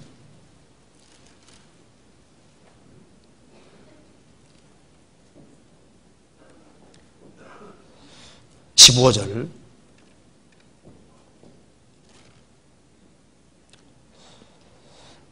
다투는 부녀는 비 오는 날에 이어 떨어지는 물방울이니라. 성경에서는 가정생활에 대해서 많은 얘기를 하고 있는데요. 그리고 인터넷에 이런 말 나오더라고요. 1, 2, 3, 4, 5 가지고 이제 시를 만들었는데 이렇게 써놨습니다. 제가 읽어볼게요. 1. 일생 동안 2. 이 몸 다 바쳐 3. 300년이 지나도 4. 사랑하실 것입니다. 5. 오직 당신만을. 이런 마음으로 결혼했을 거 아니에요. 이런 마음으로 결혼했는데 왜 부부 사이가 이게 자꾸 금기가 갈라질까요? 그게 바로 여기에 답이 나와 있습니다. 15절에 다투는 부녀는 비 오는 날에 이어 떨어지는 물방울이니라. 다툼이라는 것이 말로 다툽니다. 이 말로 다투는 이것이 비 오는 날에 이어 떨어지는 물방울이니라. 물방울이 떨어질 때 시멘트로 돼 있어도 물방울이 계속 떨어지면 어떻게 됩니까? 보세요. 움푹 패이고 구멍 납니다. 그래서 이 다툼이 참 이게 심각한 문제예요. 그래서 가정생활에서 이 말로 다투는 거, 이것이 가정을 금이 가게 만드는 거예요. 다투는 부녀는 비 오는 날에 이어 떨어지는 물방울이니라. 처음에는 뭐 이어 떨어지는 물방울 아무것도 아니잖아요. 그런데 이게 계속 맞으면은 구멍이 생기게 되는데 서로 상대방 양쪽에 구멍이 펑 생기게 만드는 거예요. 그리고 또 어떤 사람도 또 숫자 가지고 또 글을 만들었습니다. 읽어볼게요. 5 빼기 3은 2, 2 플러스 2는 4,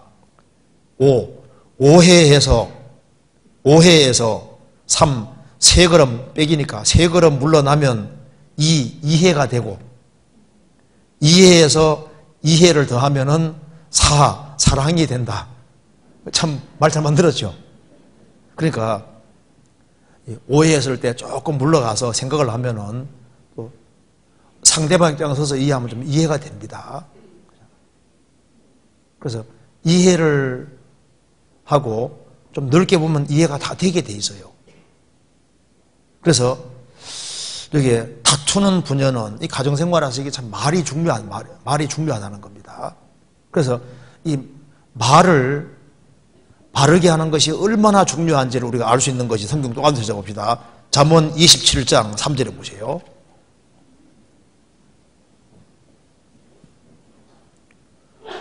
돌은 무겁고 모래도 가볍지 아니하거니와 미련한 자의 분노는 이 둘보다 무거우니라. 돌은 무겁고 모래도 가볍지 아니하거니와. 돌짐을 하루 종일 지면 얼마나 힘들어요. 모래짐을 하루 종일 지면 얼마나 힘들어요. 그런데 이거보다 더 힘든 것은 미련한 자의 분노는 이 둘보다 무거우니라. 그러니까 말을 함부로 하고 앞뒤가 안 되는 말을 막 늘어놓고 그렇게 해서 사람 열받게 하는 거 있잖아요. 미련한 자의 분노는 돌짐지고 모래짐 지는 것보다 훨씬 더 무겁다. 그러니까 사람이 제일 힘들어하는 것이 신체적인 고통이 가장 힘들다 그런 뜻인 거예요. 그래서 사람이 육체적으로 막 아주 고달프게 일하는 거 가지고는 무슨 정적으로 병이 안 들고 오히려 건강하게 될 수도 있는데 신체적인 고통은 제일 힘들다 그 말이에요. 그러니까 말을 조심해야 되는 거예요. 가정생활에 참 중요한 게 말입니다. 입으로 망하는 게 그게 두 가지다 그러죠. 물고기하고 사람 입. 입 잘못 올리면 망하는 게 물고기하고 사람 입. 참 이게 말이 좀 중요한 거예요. 제가 한번 읽어드리겠습니다.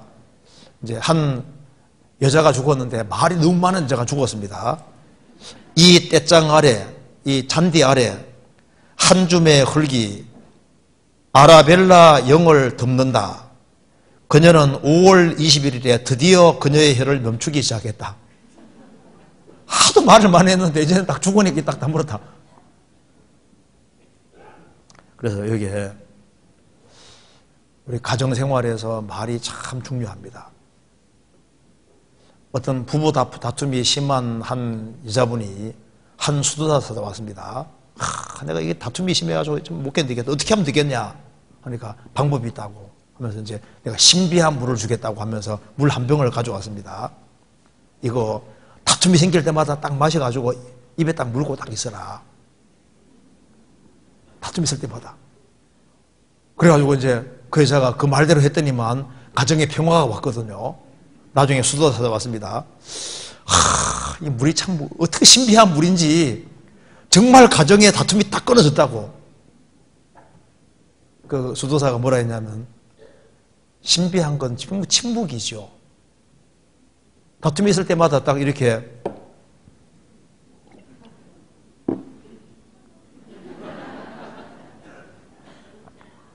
물을 입에 물고 있으니까 말을 할 수 없잖아요. 열받아도 그냥 입만 딱 다물고 있으면은 사실 입만 다물었으면은 많은 문제가 없을 수 있는 겁니다. 제가 한번 그 혀에 관한 말들을 한번 몇 가지 읽어드리겠습니다. 금방 입에서 나오는 말은 사람의 귀에 쓴 경우가 많다. 깊이 생각하고 말해야 된다는 겁니다. 날카로운 말은 외과 의사도 치료하기 힘든 상처를 낸다. 눈은 둘, 귀도 둘, 입은 답은 하나이다. 이는 많이 보고 많이 듣고 그리고 조금만 떠들라는 것일 것이다. 말을 적게 해야 됩니다. 말에는 씨가 있다. 함부로 한 말이 이루어지는 함부로 한 말은 그 안 좋은 결과를 가져온다는 겁니다. 그리고 입보다 귀를 높은 지위에 놓으라. 사람의 말씨는 그 사람의 마음의 목소리다. 그리고 무뚝뚝한 사람은 무뚝뚝한 소리를 낸다. 그리고 지겨운 사람이 되는 비결은 말을 많이 하는 것이다. 맞는 것 같죠? 그래서 우리가 여기에 가정생활 속에서는 말을 참 조심해야 되는 것이 맞다고 생각이 듭니다. 그리고 또 한 가지는 마지막으로 여기에 잠언 14장 봅시다. 14장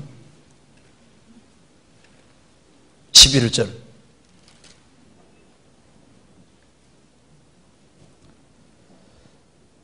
자, 같이 읽어보겠습니다. 악한 자의 집은 망하겠고 정직한 자의 장막은 흥하리라. 이게 대체적으로 진실합니다. 자, 악한 자와 정직한 자가 있는데 세상에서는 누가 대접받습니까? 누가 잘 돼갑니까? 악한 자가 대체로 잘 돼가는 거예요. 그래서 악한 자는 어디 살고 있습니까? 좋은 집에 살고 있어요. 정직한 자는 어디 삽니까? 대체로 장막 텐트에 살고 있거든요. 이 세상에 대체로 악한 자가 더 잘 돼가는 일이 있습니다. 악한 자는 집에 살고 있습니다. 정직한 자는 텐트에 살고 있습니다. 이 세상은 거꾸로인 경우가 많다고 말입니다. 그런데 성령의 감동으로 기록된 책이 말하기를 악한 자의 집은 망할 거예요. 악한 자는 아무리 좋은 집에 살고 떵떵거리고 살아도 결국은 망할 것이다. 정직한 자는 비록 텐트에 살고 초라하게 살아도 그는 흥할 것이다. 1.5하고 5 얘기 아시죠? 숫자가 큰 집이, 숫자가 큰 것이 이제 대접받는 그런 마을이 있었는데 항상 5가 지나가면 1.5가 항상 인사했습니다. 근데 어느 날 1.5가 고개 빳빳하게 들고 다니거든요. 5가 물었습니다. 너 왜 내 인사 안 해? 나 점 뺐어. 1.5가 졸지에 15번째가 된 겁니다. 그렇죠. 주님 모시는 날 우리 어떻게 되는 겁니까? 점 빼는 날이 되는 거예요. 세상은 우리를 알지 못합니다. 세상에서는 크리스찬은 무명한 자인데 사실 유명한 사람이 크리스찬들이잖아요. 주님은 만왕의 왕이시고 그리스도인들은 왕이 그리스도의 신부가 하나님 아들들인데 무명한 자 같으나 진짜 유명한 자입니다. 주님 보시는 그날 우리는 유명한 자가 되는 겁니다. 우리는 천사를 판단하고 하나님 보좌의 우편에 앉는 사람이 되는 거잖아요. 현재는 그리스도인들이 고난받고 있지만 장래는 영원한 영광을 받게 되는 겁니다. 크리스찬들이 지금은 정말 초라한 모습을 입고 있지만은 장래에는 부활의 몸을 입게 되는 거예요. 지금은 성경 위치에 있지만은 장래는 왕입니다. 우리는 얼굴 대해서 주님 보고 있고, 우리가 지금은 부분적으로 알지만은 주님 보시면은 완벽한 지식을 소유하게 되는 겁니다. 지금은 우리가 눈물 골짜기를 통행하지만은 주님 오시는 그날 우리는 기쁨의 세계 속에 들어가는 거예요. 지금은 수고하지만은 주님 오시는 그날 우리는 영원한 안식 속에 들어가는 겁니다. 그래서 여기 말한 대로 비록 내가 텐트에 산다 할지라도 정직한 자의 장막은 흥할 것이다. 이 말 사실인 거예요. 그래서 이 장원에는 오묘한 말들도 있습니다. 얼른 이해하기 어려운 말들이 있는 거예요. 그래서 이를 숨기는 것은 하나님의 영화요, 이를 살피는 것은 왕의 영화니라. 우리가 하나님은 이 숨긴 것이 많기 때문에요, 간절한 마음이 없으면 절대 깨닫지는 못합니다. 그리고 신앙생활하는 속에서 주님의 높으심을 진짜 알아야 돼요. 이 성경에 바로 주 예수 그리스도는 그분은 창조주입니다. 주 예수 그리스도, 그분은 특별히 바람을 손바닥 안에 모은 자인 거예요. 우리의 모든 생사복을 딱 잡고 있는 분입니다. 물을 옷에 싼 자입니다. 땅의 모든 것을 정하신 분인 거예요. 그분이 얼마나 높은지를 깊이 생각해야 됩니다. 그리고 집안 사람들은 다 홍색 옷을 입었다. 예수님이 나는 벌레요, 나는 사람이 아니라. 그러니까 예수님이 진홍벌레가 죽으면서 그 빨간 게 나오거든요. 그게 이제 바로 진홍색 옷감이 되는데, 예수님이 죽으심으로 우리에게 구원의 옷과 의의 옷이 주어졌잖아요. 그리고 구원함을 얻은 사람은 자리를 잘 알아야 됩니다. 자기가 있을 자리가 있거든요. 그래서 있을 곳에 딱 있는 사람은 그 정말 지혜로운 거예요. 위치를 잘 아는 사람은 정말 지혜입니다. 자기가 누울 자리를 잘 알아야 되거든요. 주님 원하시는 그 자리에 딱 누워있는, 그거 정말 그 지혜인 거예요. 그리고 우리 가정생활에서도 다툼이라는 것이, 그것이 당장은 아무것도 아닌데 그것이 엄청난 큰 구멍을 내고, 그 다툼이라는 것 자체가 그것이 가정을 깨고 자식에게도 영향을 미치는 거예요. 그래서 우리가 혀를 정말 조심할 것이고, 이 혀를 조심하면은 아무 문제가 안 생깁니다. 사실 인생에서 모든 문제의 키가 이 혀가 위력이 엄청 큰 거예요. 그리고 우리가 초라하게 텐트에 산다 할지라도 세상 사람 부러워하지 말고, 의인의 장막은 분명히 흥할 겁니다. 의인은 주님이 세상에서도 도와주실 것이고, 그리고 영원한 천국에서는 주님께서 축복해 주실 겁니다. 같이 기도하시겠습니다. 자비로우신 우리 아버지 하나님, 감사합니다. 저희들로 하여금 주 예수 그리스도를 알게 해주신 것을 감사합니다. 또 저희들을 주님 보배로운 피로 구원해 주시고 소망 가운데 생활을 살게 해주신 것도 감사합니다.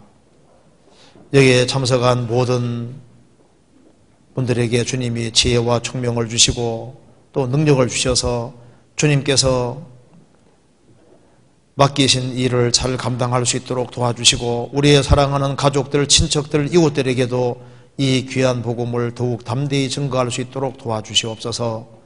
가정마다 주님 지켜주시고 모든 하는 일을 도와주셔서 주의 복음과 영광을 위해 사는데 조금도 부족함이 없도록 더욱 역사해 주옵소서. 해외 선교하는 그 모든 손길에도 크신 은혜와 사랑으로 함께해 주옵소서. 주 예수 그리스도 이름으로 기도하옵나이다. 아멘. 찬송 같이 부르시겠습니다. 506장입니다.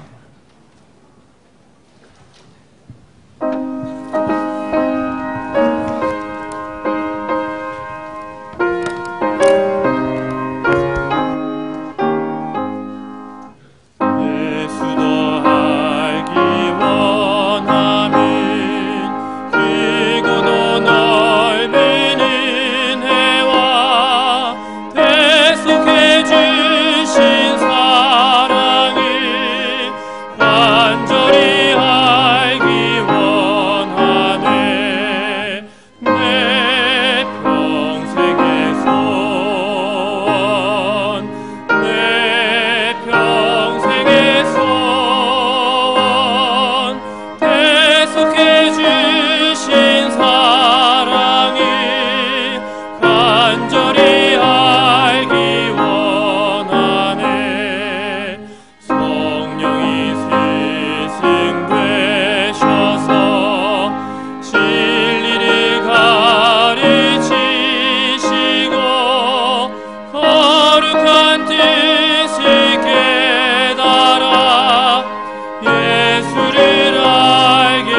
왕의 들